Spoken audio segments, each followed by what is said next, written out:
the time has come for us to talk on this very interesting topic on women wellness. In this health segment, we are going to talk about a serious condition affecting women. It's called vaginal prolapse. As an introduction, pelvic organ prolapse, known as POP, occurs when one or more organs in one's pelvis, the uterus, the vagina, the urethra, the bladder or rectum, shifts downwards and bulges into or even out of or the vaginal canal. 24% of women have some sort of POP. Many women don't have any symptom. Those who do may experience a feeling of vaginal or pelvic fullness or pressure, or feel as if a tampon is falling out.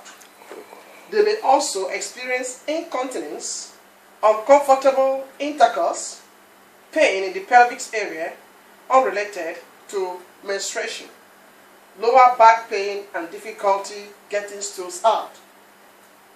In this broadcast, we will examine this condition, its causes and treatment. Our guest today is Dr. Lara Gebrandi Struder, a urologist of the Amsterdam Medical Academy Hospital in Amsterdam Southoost. We encourage you to join us on this important program to share your thoughts, and you may also call the studio telephone number on 020-737-1619 for your questions as we air this interesting topic. Welcome to Radio Voice of Naija, Dr. Lara Gebrandi Struder. Welcome. Yes, thank you very much. I feel very welcomed in this nice atmosphere, this studio. I will take this microphone, thank you. So that was a nice compilation. Applause to you, because indeed, as you mentioned, those symptoms can arise and can give symptoms and can have a lessened quality of life. Exactly. Exactly. Of course, it's not a life-threatening disease, but it's uncomfortable. Very. And if you can do something about it, it makes life better. Exactly. So, what is prolapse and what causes it? Because I believe that I have given a peripheral view of it, yes. But you as a urologist can now tell us exactly what prolapse is. Yeah. Prolapse is the tissues that strengthen the pelvic floor. They can weak, and there can all be causes to that happening, like many vaginal deliveries, or a lot of pressure with, for example, having a profession that you stand up all day and have to carry heavy things. That can give also pressure on the pelvic floor, the pelvic area. And there's also a possibility that in the family runs POP, that more family members, female family members, have this condition. And then there's some sort of genetic reason that they develop this. Usually it's older women, but indeed we also see ladies of 30, 35, 40 with prolapse and complaints of this condition. Really? Yes. From what you just said, you said it runs as a hereditary? It could be, yes, definitely. So sometimes it runs in the family. If a lady of 35 comes in without any vaginal delivery in the past and with a prolapse, then you wonder what's wrong with this tissue. Is it not strong enough? Is there no collagen? Collagen is a fibrin which makes tissue strong, and in some families we think there is some hereditary reason that it's less strong. And of course there's gravity playing a role, because if we were animals and we would walk on our feet, on our four legs, we wouldn't have prolapse, but we stand up as human. And then there is this gravity issue, which makes the possibility that the prolapse will come forward. Really? Yes. So does prolapse happen to every woman? No, but as you mentioned, it happens in quite an amount of women. The percentage, like you mentioned, like 25. And indeed, a lot of female patients, they don't have complaints of this prolapse. They can come in with incontinence, and when we see them and do a pelvic exam, then you see that there's also prolapse existing, but they don't have any complaints of that. So it depends on the severity of the prolapse, and some patients don't have that many complaints of it. But the symptoms you mentioned, they all exist. So it's a lower back pain, it's a bulgy feeling, it's a pressure. Sometimes they have difficulty to empty their bladder, to void, or to defecate. So there's all kinds of symptoms, and in the end there could be a prolapse as the main cause of these complaints. But it can vary a lot of how people come in to see you in your office. I think, Dr. Laura, to a lay person that is listening to us, and we are using this medical terminology, prolapse and what have you, do you really think I'm getting across to my listeners? Because an average woman is out there and they're just hearing prolapse, prolapse. Can you really bring it down to a layman so that they can understand? Because maybe some of them have such a condition and they don't know what it is. No. And then here we are using the medical terms on it. Yeah, so can you bring it down to earth so that tell us stage by stage, step by step, what prolapse is, and at what point can a woman think or receive a treatment? Yes. Well, it's the descent of organ which is in the pelvic area, which means that the bladder, for instance, can move downward, and the vagina is an opening in the pelvic floor, which is a muscle. And there's an opening which is wide to have intercourse, to deliver a baby, but that makes it a vulnerable part of the body where there's no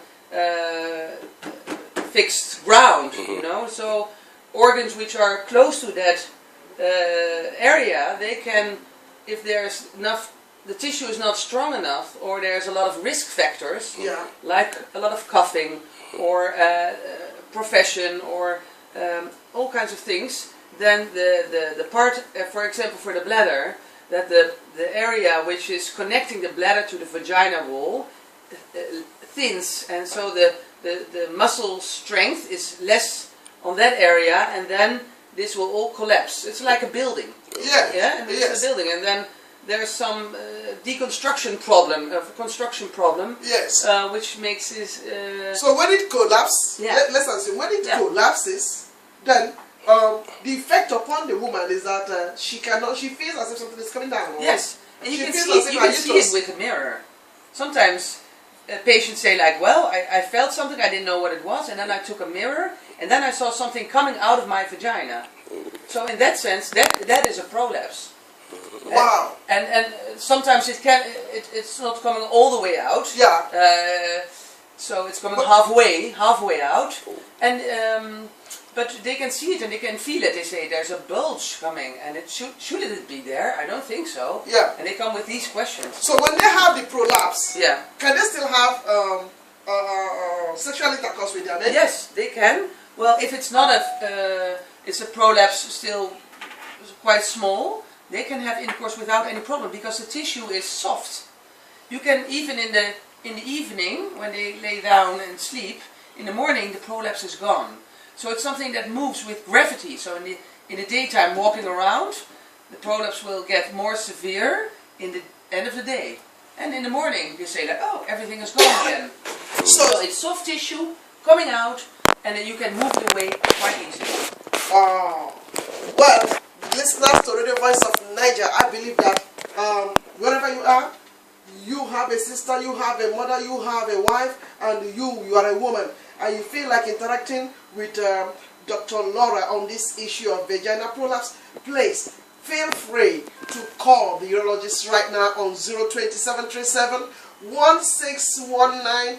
And don't forget, you don't even need to mention your name. Just call and tell her some of your problems, because this is a very good opportunity for you, for Radio Voice of Naija, to bring people of this caliber to the studio to come and talk to you on your on your sexual health. So don't take it for granted. Give us a call on 027371619. I think we have a question here in the studio for you. I'm just wondering, is this sort of a hernia that I mean, this sort of prolapse? Is it a sort of hernia that sometimes people get, people experience? Yeah, you have hernia of the back, which is also a prolapse of the discus. Oh, okay. The tissue between two vertebrae. Vertebrae, okay. In that sense, it is sort of a hernia. It's true, yes. So, okay. You can also have a hernia of the inguinal region Yeah. or the abdominal region. So in that sense, that is true, and it's prolapse was always there. So we know that in the Roman time they found ceramic pessaria that the Roman ladies in long way back, they used it to put it in their vagina to keep the prolapse up. So it's a historical knowledge that this prolapse is happening already in mankind for female kind for a long time. Okay. Yes. Wow. And it's sometimes not only the problems of this bulge and this annoyance of this pressure, but also the concomitant symptoms of incontinence or retention, not being able to void. So there more problems can arise because of this condition. In that sense, we all look at this condition as a more to look at from all kinds of areas on this issue, because a lot of times there are more complaints and not only this bulge. So what percentage of women do have this prolapse? I think 1 in 8 women is operated in their life for a prolapse. It's a huge number of patients. So they get operated, and sometimes patients need a second operation. But you can also have a simple solution if that works in some ladies. That's a pessary, which is, of course, it's a nuisance, you know, but it's a possible solution, not being an operation. And a pessary is like a rubber ring, which you can enter the vagina in, and you can have it. It's like it's a support kind of support system, and for some ladies it helps, and they have it already for 20 years. You can take it out and put it in back again, and for them that's a solution. But there are also operations to have this treated, of course. And is prolapse a race issue? Like does it happen more with the blacks or the whites, or is it a racial issue? There is, I think, in black people there is more chance of having a prolapse. Why? We don't know really. It's just like another thing that happens more in black people is the myoma, which is a benign condition of the uterus. Yes. So we don't know why, but there must be some hereditary explanation for that, of course, and it's annoying, but we know that it happens more often. Yes. More often among often in black people. But I was reading something yesterday. I found out that many Americans American women have prolapse. Yes. Caucasian or but it also because vaginal deliveries they play a role, and if you have had many children, many vaginal deliveries, you have more chance. So there are many risk factors as well that play a role in this. So it's difficult to say like you have this chance, but we know that some groups, racial groups, have more chance, and that's true. Yeah. So what are the risk factors involved in prolapse? Well, for instance, people with asthma, a lung condition, that they have a lot of coughing to do, or constipation, that they have difficult stools, they have a lot of pressure. with coughing, giving pressure. So that's a risk factor. So other conditions is a risk factor. Other diseases which gives the pressure, but also the environmental, like the job. If you have a job in a warehouse and you have to carry a lot of heavy things. If you have 5 children, but they were all delivered by sexual cesarean, there's not a vaginal delivery, so the risks are less. But if you have 5 children and you deliver them all vaginally, the risk is coming up again.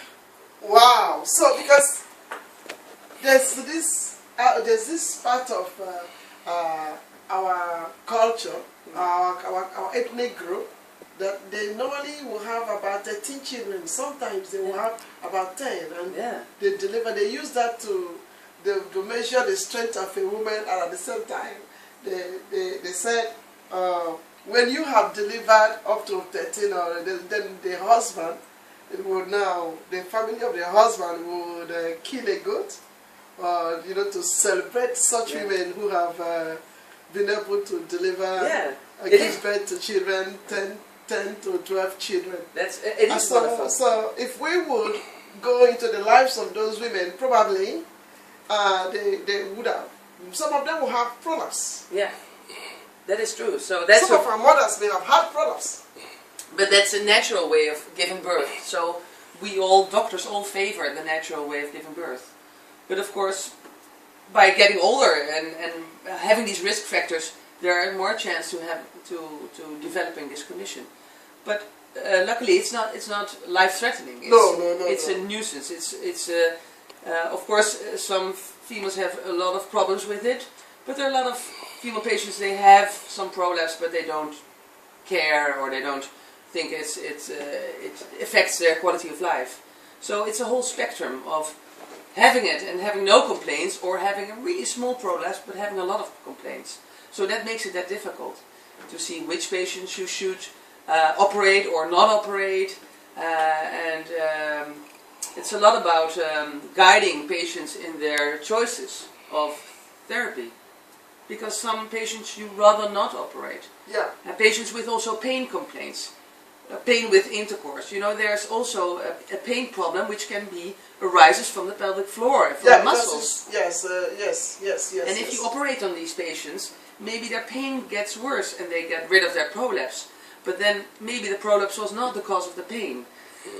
So it's differentiating all the time between what are causes of the complaints and how can we guide these patients through the landscape of treatments. Because you want to have the individual patient have a good outcome. Yes. And sometimes conservative therapy is better for some group of patients. And conservative, I mean sometimes physiotherapy, a pelvic physiotherapy, or a pessary, which can support the prolapse and lessens the complaints. Dr. Laura, have you ever carried out a campaign, to places like African continent, to help other women who are having difficulties or having this prolapse? Because I think it may be so common over there, as you have said, that it's peculiar with the black race. Yeah. So have you done something regarding to that? Well, or do you intend to do something like that? Because I think this discussion is very peculiar to me. It's very, very interesting to me, because I see the condition of women, more especially the African folks, very, very I don't know how to qualify it. It's like we don't talk issues like this. When somebody have a prolapse, the person may be so shy, not even to say it, and they endure it until death. Yeah. You see? So bringing issues like this to focus is my concern, and I really am looking for really support, whereby women can come out boldly to say what they are going through, and then doctors as well will be willing to assist them. So do you have any intention of having a campaign like this, to help other women? Yes, personally I will go and visit Tanzania in November. Why not Nigeria, please? Yes, I should next time. I'll visit you, thank you.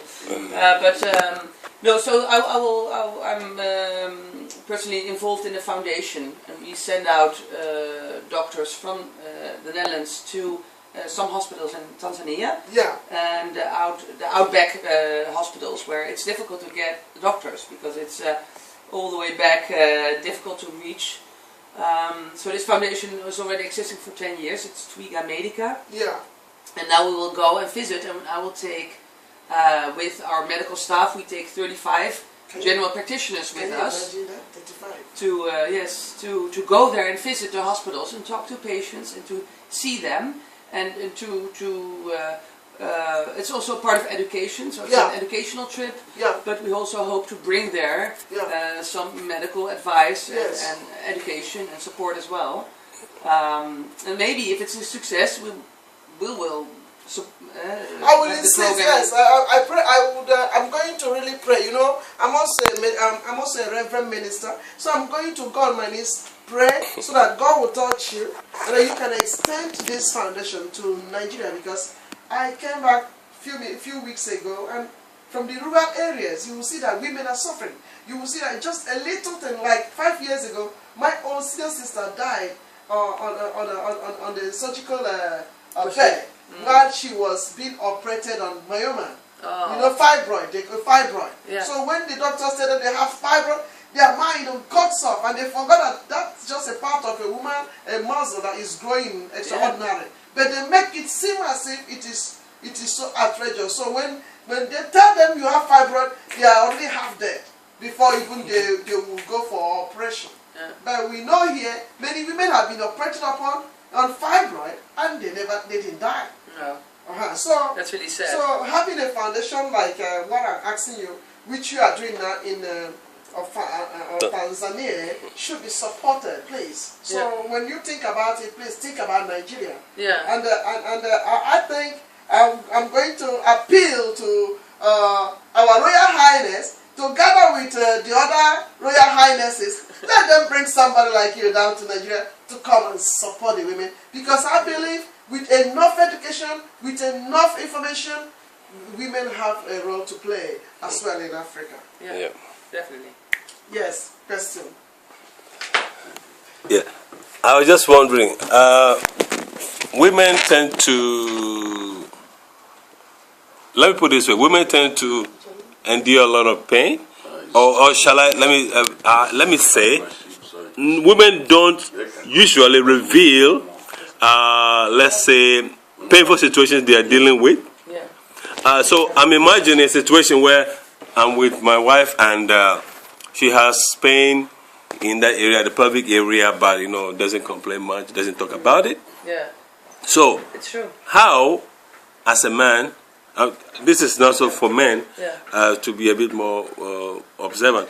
How can a man recognize what may be going on in his wife's life and maybe ask a pointed question to say, hey, honey, what's the matter with you? Yeah. Then she can go into more detail to explain.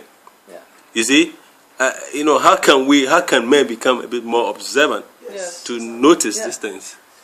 Well, there can be a lot of pains in the pelvic area. As we said, you can have like pain while urinating. If you go to the toilet to urinate, it's only a couple of times a day. Mm. So if you have pain at that time as a woman, as a man you won't notice that. Mm. But if a woman complains of pain during the day while just sitting in a chair or during intercourse, I mean that's something when you notice that if your wife is like pulling you away from, oh, that's painful. Mm. And if that happens more often, there is a complaint which is existing, and it would be best to talk then. So what's the cause? And then probably she would say, well, I don't know, but that's painful.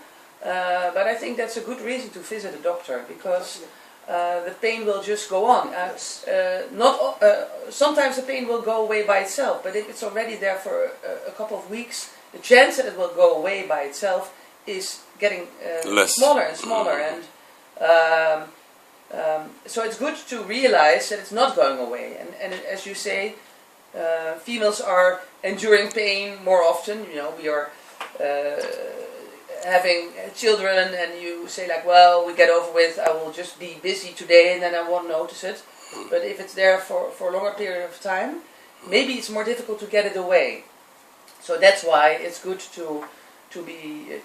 as a husband to ask at that time, I notice you already in some pain for the last weeks, it's best to visit a doctor, because otherwise maybe it will progress, and if we don't know what it is, it will maybe even get worse, and maybe it's something more simple. We can have a solution, like a bladder infection. Yes. You know, that's easy, or a vaginal infection, which can also be painful, but maybe it's more annoying. Or, pelvic pain is, some ladies can hide it, and you only notice it when they move around and hold their the body posture tells you. Yeah. Posture and and with intercourse you notice that it's painful. So it's so ladies, speak up with if you have complaints, and there are a lot of doctors who want to help you. So don't be shy and come forward with it. So the men should be able to ask their wives what's happening, so they can get more information. Yes, and maybe say like, well, I notice that you have pain, so let's see a doctor with it, because you're not happy with it, and I would see you happy. I want to see you happy again. So if you say it slowly and Your Royal Highness has something to say. Okay. Well, it's, what I have to say is that I have had you, and also had her appeal to you. Yes. Because as it concerns health, more importantly, the women, because they are having children for us. Yes. So a lot is being expected of them. But her request is that you are now traveling to Tanzania. And Nigeria is where most of these issues are highly needed. And I'm supporting her for you to partner with her to bring this first to Nigeria. Because Nigeria, this assistance, we need it as serious as anything, because we are living in a hinterland, third world country, where most of these facilities are not there. Yes. And even if the drugs we are having there, some of them are not good ones. Yes. Some of them are fake. Yes. And they contribute some of this problem. So we want a situation where your foundation can assisted, based on her appeal to you to assist. So that most of the issue of fake drugs, have been documented in the East, in the Nigeria, and also your foundation as it concerns women have been, extended to the Nigerian people. Yes. Because we did it because we are working with pressure. And most of these things are triggered by pressure. Yes. And they know that what kills most Africans are malaria. Yeah. And malaria is what the major killer of Nigeria, of most Africans. Yeah. So we need your assistance, because I've seen a good relationship between you and the pastor. So if you know what you can do to partner with her to help Nigeria, we need you to do so. Yes. Huh? Thank you. Yes, all right. Thank you. Well, maybe. Well, this has been a discussion, an interview with Dr. Laura, discussing on women wellness, prolapse. So if you are a woman out there, and you are a mother, or you are a wife, or you have a sister, or you have a wife, or you have a mother, and you just want to intercede for them, or you want to know more about what goes on in their life, please give us a call right now on 020-737-1619. Dr. Laura Grabandi, a urologist, is here in the studio live for Radio Voice of Naija. But for a while, we're going to take a short break now, and then we get back to you. So stay tuned.